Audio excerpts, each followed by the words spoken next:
Erros mais comuns em pais que querem ajudar seus filhos a serem mais inteligentes. Olá, que bom ter você por aqui.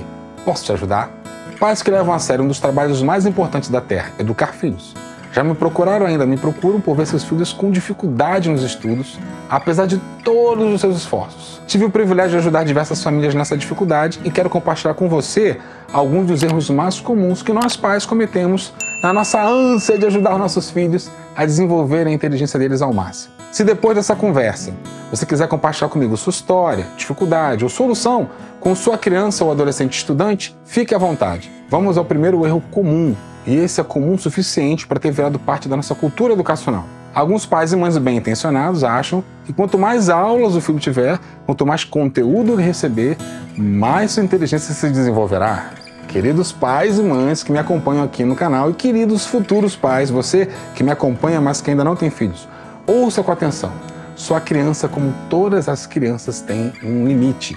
Nossos cérebros podem aprender de forma contínua, mas um pouco a cada dia.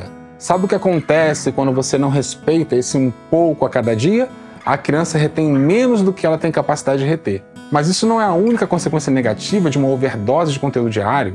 Quando despejamos uma avalanche de conteúdo acadêmico diariamente sobre a criança ou o adolescente, esses podem ser os resultados. Estresse e ansiedade, a pressão para absorver e reter grandes quantidades de informação podem levar a níveis elevados de estresse e ansiedade. Redução do tempo livre, com mais tempo dedicado aos estudos, sobra menos tempo para atividades recreativas de descanso, essenciais para o desenvolvimento saudável. Fadiga mental, o esforço contínuo para aprender pode causar fadiga mental, prejudicando a capacidade de concentração e memorização. Desmotivação. Quando sobrecarregados, os estudantes podem perder o interesse pelo aprendizado e sentir-se desmotivados. Problemas de saúde física. Horas prolongadas de estudo, especialmente em posturas inadequadas, podem levar a problemas físicos como dores nas costas, nos olhos. Impacto social. A falta de tempo para interações sociais podem afetar o desenvolvimento de habilidades interpessoais e a construção de relacionamentos saudáveis. Queda no desempenho acadêmico. Paradoxalmente, o excesso de trabalho pode levar à diminuição do desempenho acadêmico devido ao esgotamento e à incapacidade de manter o foco.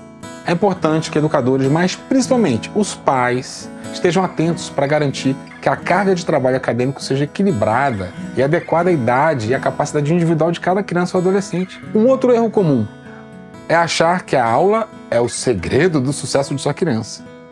O real segredo do sucesso acadêmico é o tempo de estudo que a criança ou adolescente tem sozinho. Uma aula tem um limite. Ela é capaz de fazer o estudante entender, mas ela vai somente até aí. O que vai fazer o estudante aprender será a prática daquilo que foi entendido. Essa prática pode ser em forma de exercícios, de leitura com resumos, de revisões com anotações, mas há um ponto crucial. Esse exercitar tem o seu máximo efeito quando acontece logo após se ter entendido algo novo. Naquele mesmo dia, vou dar um exemplo. Sua criança acabou de entender a divisão. Naquele dia, é crucial que ela exercite a divisão para que ela evolua do entender como se faz para o saber como se faz.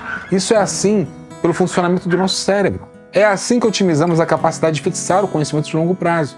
É um desperdício fazer a criança entender diversas coisas diferentes num dia, sem dar a ela a chance de exercitar o que entendeu para realmente aprender. Então, por favor, nada de um monte de aulas no mesmo dia. Você pode estar pensando agora, mas Jota, a escola do meu filho tem esses dois erros que você acabou de citar?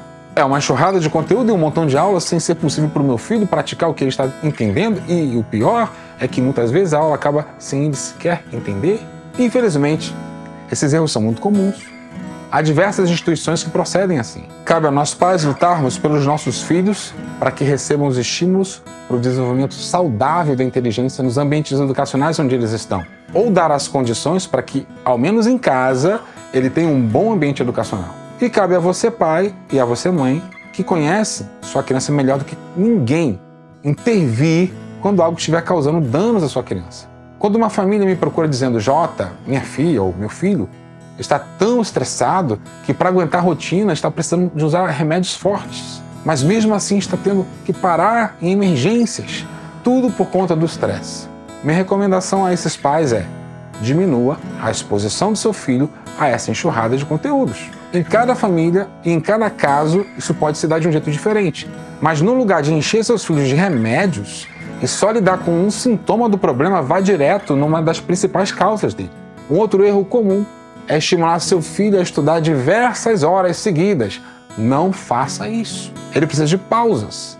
Algo como 15 a 20 minutos de pausa a cada 1 hora de estudo para adolescentes e cerca de 5 minutos de pausa a cada meia hora de estudo para crianças. Para evitar o estresse e criar uma rotina de estudo eficaz em casa, tanto para adolescentes quanto para crianças, é importante considerar algumas coisas. Para adolescentes, planejamento. Estabeleça um cronograma de estudo que intercale matérias de diferentes dificuldades. Ambiente de estudo. Escolha um lugar tranquilo e organize o espaço com todos os materiais necessários.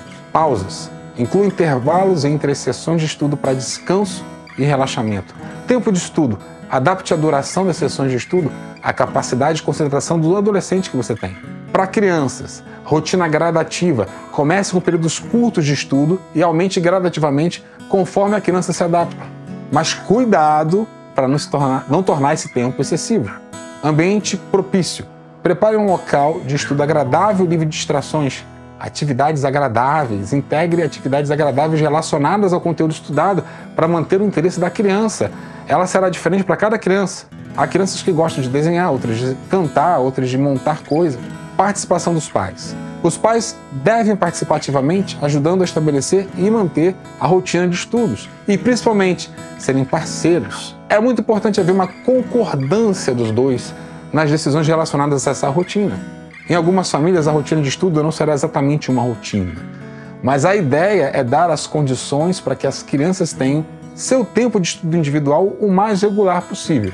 Lembre-se de que cada criança e adolescente é único.